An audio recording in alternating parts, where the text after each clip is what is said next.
महिलांच्या विकास प्रक्रियेमध्ये काय प्रभावी माध्यम आहेत, कोणकोणती आहेत, कसं होऊ शकेल.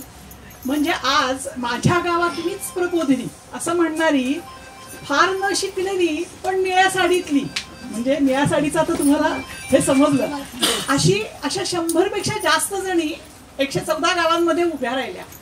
मग काय बरं प्रक्रिया घडली. त्याचे 4 आपण प्रकार आज पाहणार आहोत. त्यातल्या पहिल्या प्रकाराला आपण कळत नकळत ही सुरुवात केली आहे. वेगवेगळ्या प्रकारची 50 प्रकारची कामं आणि साधारणतः 7-8 फळ्यांमध्ये जी मावतील अशी 50 प्रकारची कामं आणि 101 विषय असे आपण हाताळलेले आहेत. तर त्या हाताळणाऱ्या या मेळाव्यांमधून कशा एकत्र येऊ शकतात. आता पहिल्या निवेदनाला मी विनंती करते, आशाताईंनी त्यांचं निवेदन करावं. नमस्कार. सुरुवात आमची बचत गटापासून झालेली आणि दरवेळेस असं व्हायचं की गावातल्या महिलांसाठी आम्ही फक्त बचत गटाच्या निमित्ताने गावामध्ये पोहोचत होतो.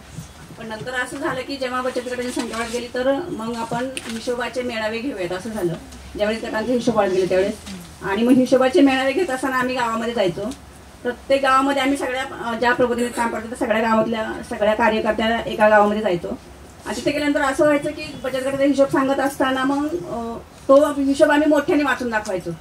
आणि मोठ्याने वाचून दाखवत असताना मग कोणी जास्त कर्ज घेतलेलं आहे, मग तिने का जास्त कर्ज घेतला असेल, किंवा एखादीने व्याज जास्त भरले असेल तर का व्याज जास्त भरले असेल.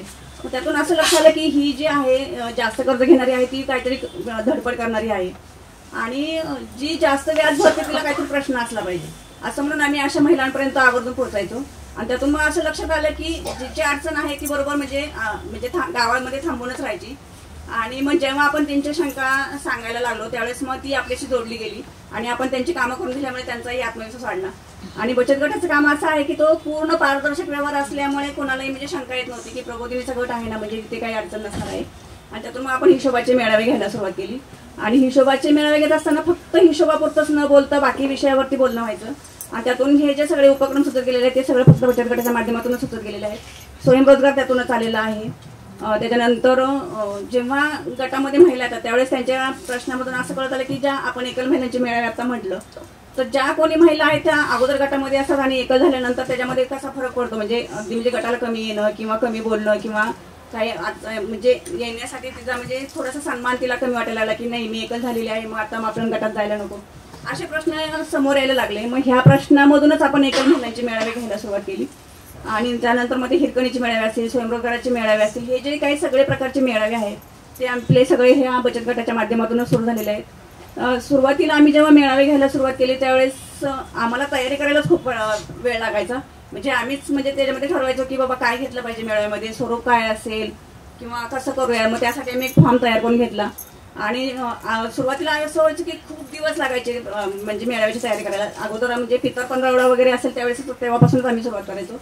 आणि नंतर मग असं झालं की आम्ही जी केलेली तयारी आहे ते आमच्या वेगवेगळ्या बैठकीमधून सांगायचो. त्याच्यामध्ये नवदिशा बैठक असेल, नवचेतना असेल किंवा हिरकणीची बैठक असेल, ज्या सगळ्या मेळावे घेणाऱ्या महिला आहेत त्या सगळ्या ह्या बैठकीशी जोडलेल्या आहेत. आणि मग त्या बैठकीमध्ये आता सांगितलं जातं की बाबा मेळाव्याचं स्वरूप काय ठरलेलं आहे आणि सगळी तयारी करून आम्ही त्या बैठकीमध्ये देत असतो. प्रत्येक मेळाव्याची एक बॅग तयार केलेली असते आणि त्या बैठकीच्या दिवशीच त्या गाव पातळीवरच्या कार्यकर्त्याच्या हातामध्ये ती बॅग देऊन ती मेळावा कसा होईल ही सगळी जबाबदारी ती बघत असते. आणि मेळाव्याचं पण अगोदर असं व्हायचं की आम्ही सगळ्याजणी एका गावामध्ये जायचो आणि सगळ्या मेळावा घ्यायचो. नंतर महिलांना आम्ही तयार केलं की तुम्ही पण असा मेळावा घेऊ शकता. आता सगळ्या महिला मेळावा आपापल्या गावामध्ये घेऊ शकतात, शिवाय इतर गावामध्येही जाऊन मेळावा घेऊ शकतात. आणि मेळाव्याचं स्वरूप ठरवताना पण आता असं की आम्ही भागाप्रमाणे मेळावे घ्यायला सुरुवात केलेली आहे. एका रोडवरची सगळी गावं एका दिवशी घ्यायची, म्हणजे एका गाडीमध्ये बसून आम्ही सगळ्यांना सोडत जाणार नाही, येताना सगळ्यांना घेत येणार. त्याच्यामुळे एका कमी वेळामध्ये आणि कमी खर्चामध्ये जास्तीत जास्त मेळावे आमच्या आता व्हायला सुरुवात झालेली आहे. आणि ह्या सगळ्या गाव पातळीवरच्या कार्यकर्ते म्हणजे आम्ही कुठल्या गावात नाही गेलो तरी. आणि ह्या मेळाव्यांचं पण असं एक वैशिष्ट्य आम्ही असं केलेलं आहे की त्याचा एक व्हॉट्सअप ग्रुप आम्ही पहिल्याच दिवशी करतो. म्हणजे मेळावा झाल्यानंतर सगळं नियोजन आम्ही सगळं ते गटावरती टाकत असतो. गावामध्ये मेळावा होत असतो आणि ज्या दिवशी मेळावा असेल त्या दिवशीचे सगळे त्यांना म्हणजे मेळाव्याच्या तयारीमध्ये सांगितलेलं असतं की तुमचा मेळावा झाला की तुम्ही गटांची संख्या म्हणजे मेळाव्याला आलेल्या लोकांची संख्या गटावरती टाकायची, 2 फूट टाकायचे. आणि मेळाव्यामध्ये म्हणजे सगळं म्हणजे फॉर्मच असं भरलेला आहे की तो त्याची पूर्ण माहिती ते त्या व्हॉट्सअपच्या गटावरती येते. म्हणजे आज मेळावा झाला तर हे आम्ही जरी नसो गेलो नाही मेळाव्याला तरी आम्हाला ते म्हणजे व्हॉट्सअपच्या गटावरून कळतं.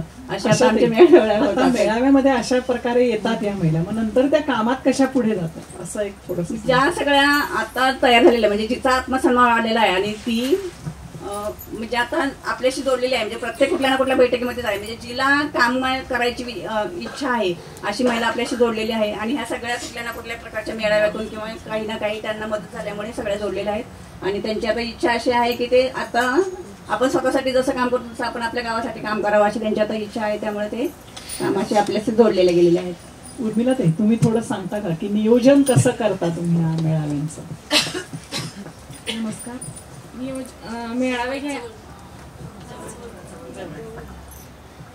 मेळावे घ्यायच्या आधी नियोजन करणं महत्त्वाचं. म्हणजे गाड्या ठरवण्यापासून ते बैठका घेईपर्यंत आधी आम्ही महिलांच्या पूर्ण मेळावे म्हणजे दसरा आला की जवळ महिलांची चर्चा करून बैठक ठरवतो. आधी बैठक ठरवली की प्रत्येक गावाच्या प्रमुख आहेत त्यांचा सगळ्यांचा ग्रुप करायचा व्हॉट्सअपवरती, जसं आशाताई सांगितलं तसं. त्या मग गाडी ठरवण्यापासून ते कुठल्या गावामध्ये कुठली महिला जाईल या महिला ठरवणे, त्यांच्याशी कॉन्टॅक्ट करणे, परत एका रूटनी जी गावं लागतात त्या गावामधून म्हणजे ज्या रूटवरती जे गावं लागतात तशा महिला जिथे कुठे सोडायच्या असे सगळे नियोजन करून मेळावे घेण्यात येतात. असे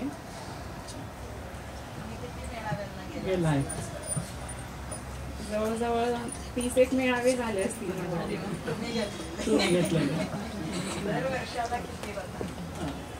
वर्षाला. जवळजवळ 60 मेळावे तरी होतात. 60.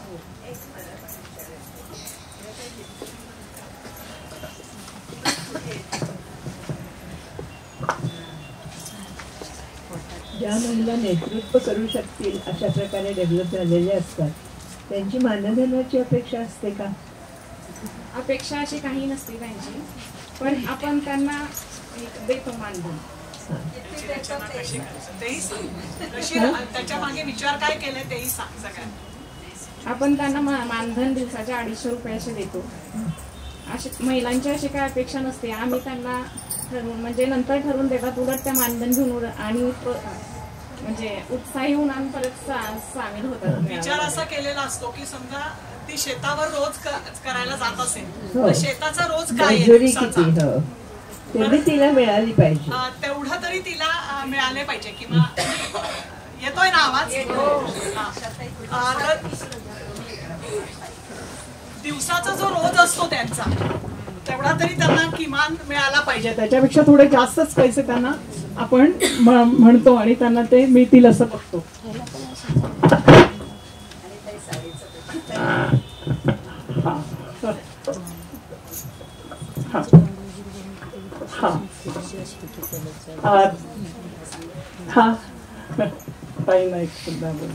थोडीशी भर घालते. संजयताई म्हणाला त्यात की 250 रुपये जे म्हणतो ते आपण एका दिवसाचे देतो, पण त्याच्या आधी तिला 2 दिवस काम करायला लागतं आणि नंतर काम करायला लागतं ज्याचे पैसे मिळत नाहीत.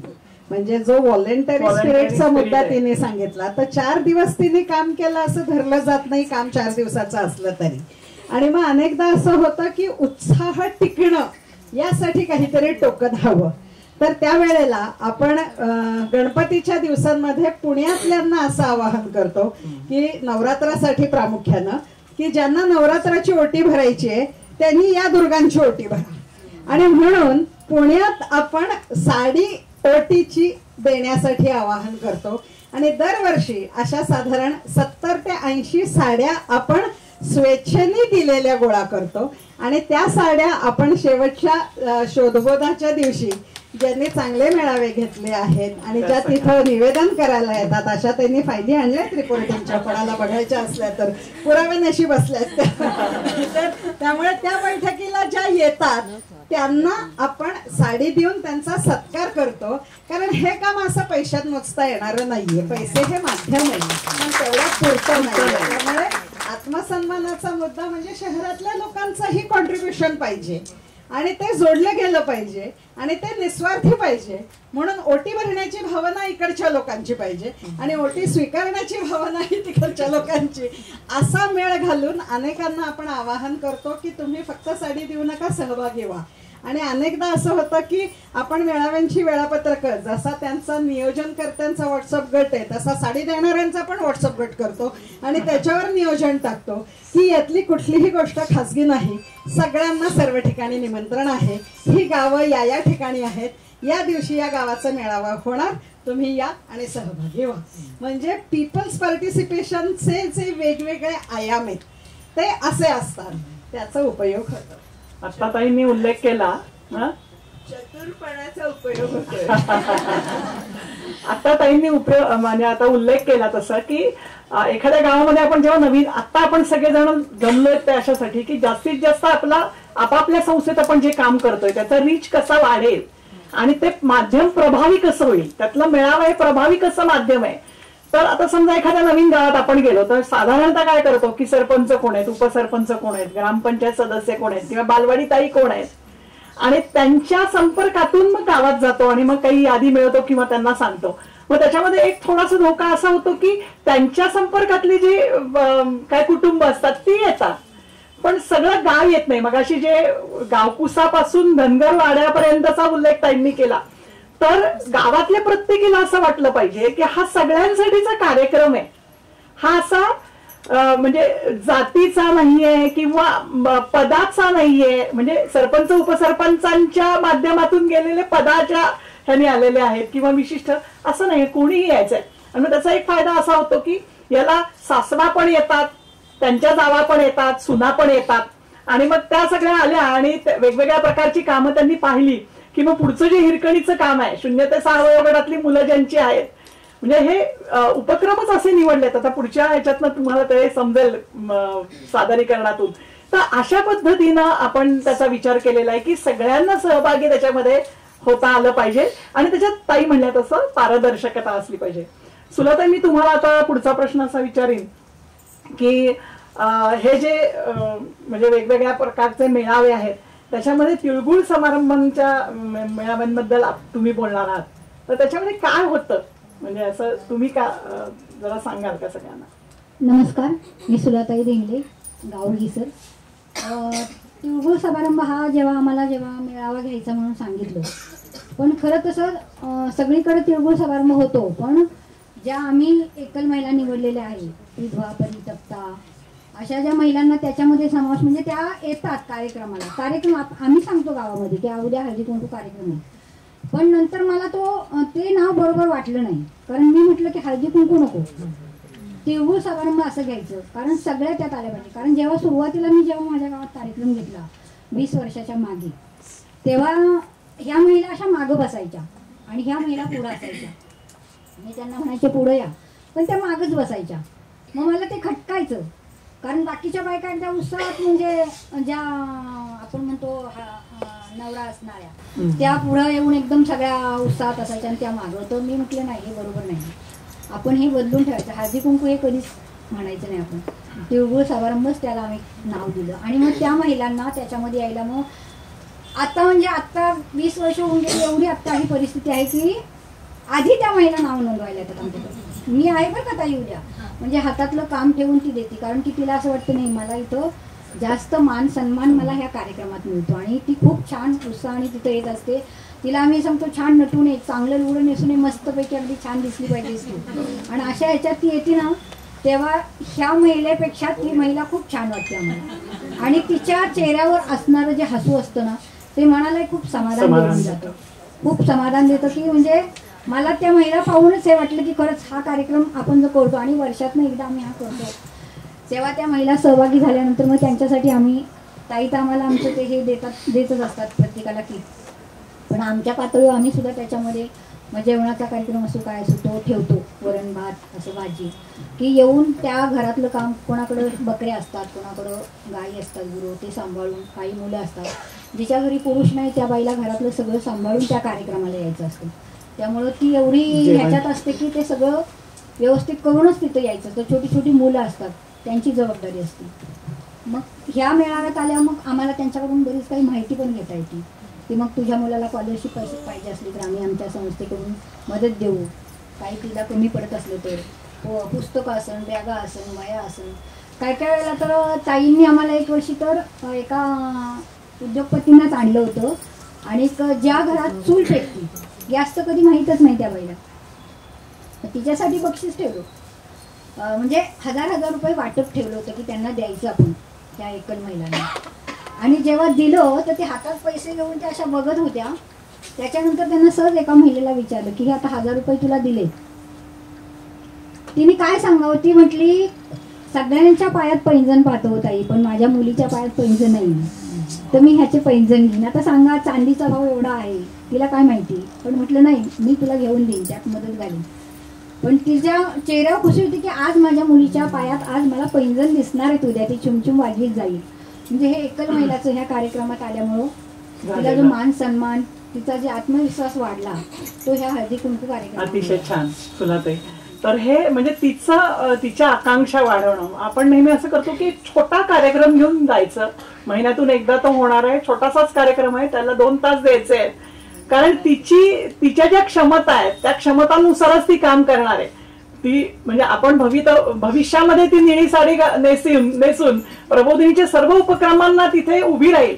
पण सुरुवात कशी होईल तर तिची अशी छोटीशी जी म्हणजे काय आशा आहे, आकांक्षा आहे, ती सुरुवातीला करते आणि नंतर तिचा तो सहभाग वाढत वाढत जायला लागतो. तिला खूप आनंद होतो की या प्रकारचं मी काही ना काहीतरी याच्यामध्ये सहभाग घेऊ शकते, मी पण कोणीतरी आहे अशी या मेळाव्यात. आता एक शेवटचं निवेदन मी प्रतिभाताईंना, आपण जे एकल महिलांचे मेळावे घेतले त्यातून आपण जवळजवळ 550 महिलांपर्यंत पोहोचलो.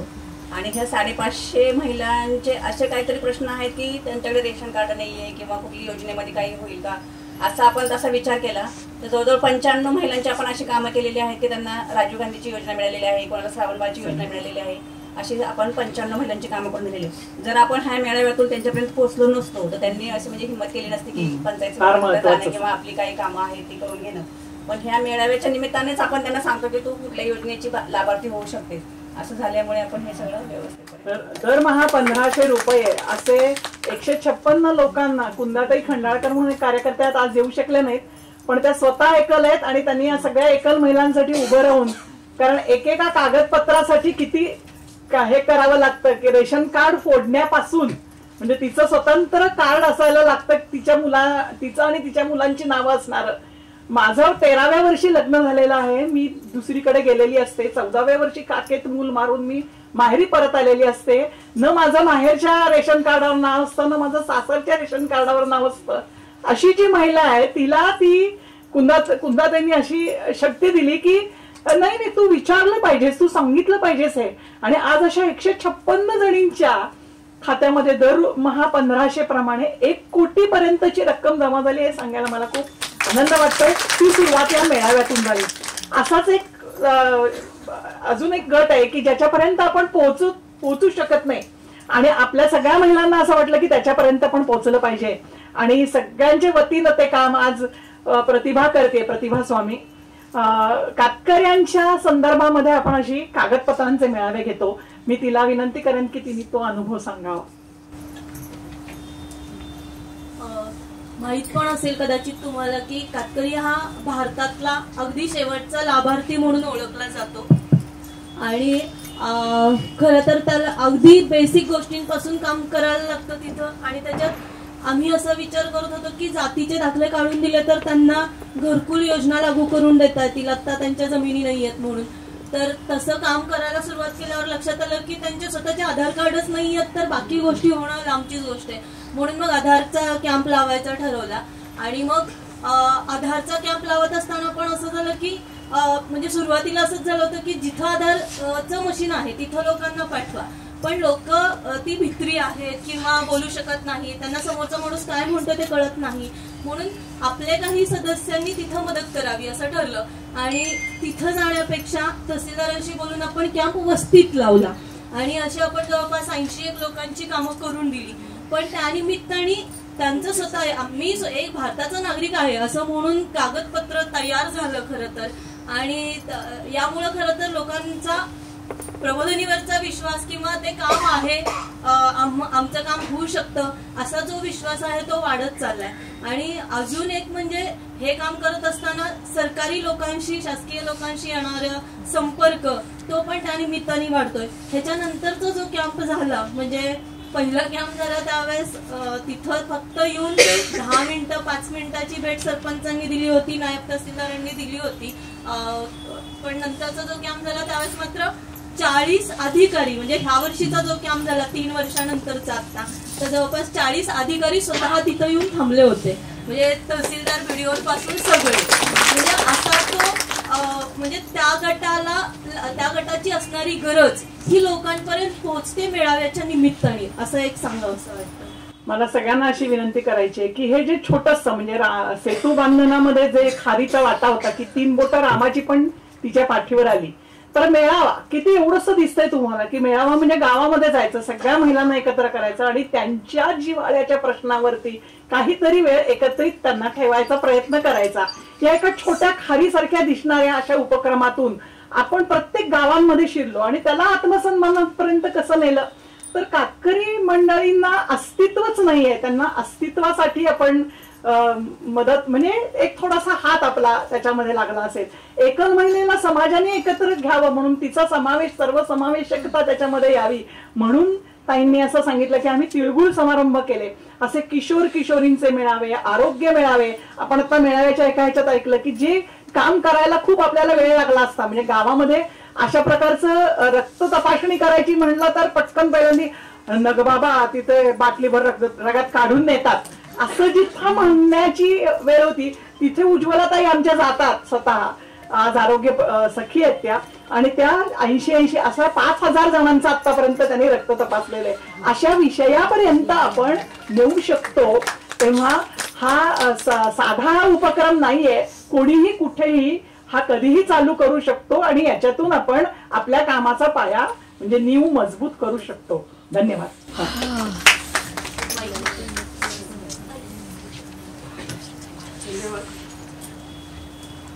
तुमच्या निवेदनांमधून हे कळतंय की महिला बचत गटाची जी सुरुवात होते नवीन गावांमध्ये ती होते ती मेळाव्यांच्या रूपाने येते. म्हणजे मेळावा हा एंट्री पॉइंट आहे या सगळ्या कामाचा. हे या सगळ्या निवेदनामधून आपल्या लक्षात आले. इथे अनेक सामाजिक संस्थांचे प्रतिनिधी बसलेत. त्यांच्या वतीने मी एक प्रश्न विचारते की अनेक संस्थांना प्रश्न असतो की बचत गटाच्या महिलांना एकत्र करताना तुम्ही तर काही गोष्टी आता नमूद केलेल्याच आहेत, तर अशा कुठल्या तरी 2 गोष्टी अशा सांगू शकाल का की जे त्यांना येणारे प्रश्न आहेत. मला असं वाटतं की सामाजिक संस्थांच्या संघटनामध्ये असं अनेकदा होतं की महिला यायला अडचण येते, एकत्र यायला अडचण येते.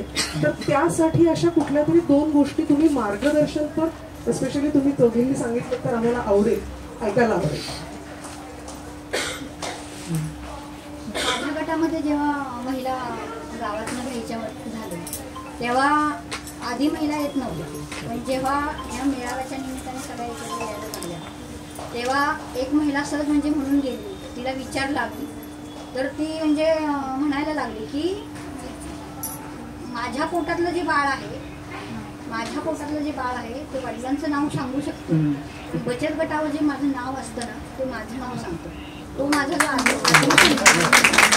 पेट में पल रहा बच्चा मेरा नाम नहीं बताता, लेकिन किताब के ऊपर लिखा है जो नाम वो मेरा, वो मैं म्हणजे समजा मी सुलाताई दिंडले हे नाव माझं बचत गट सांगू शकतो, तसं माझं मुलगा जन्म घेणार ते बापाचं नाव सांगतो. मुलाला सुद्धा वडिलांचं नाव आहे, घरावरही वडिलांचंच नाव आहे. त्याच्यामध्ये बचत गटातून तिला दिसून आला की माझं इथं काहीतरी हे आहे आणि त्याच्यामुळे महिला सगळ्या गटाला आल्या. हे माझं जास्त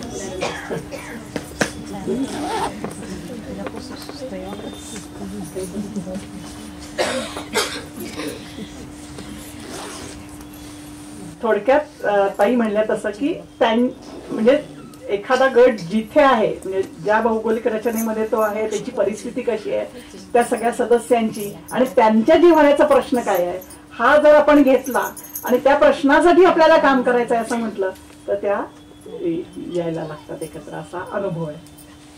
धन्यवाद शांतपणे ऐकून घेतल्याबद्दल.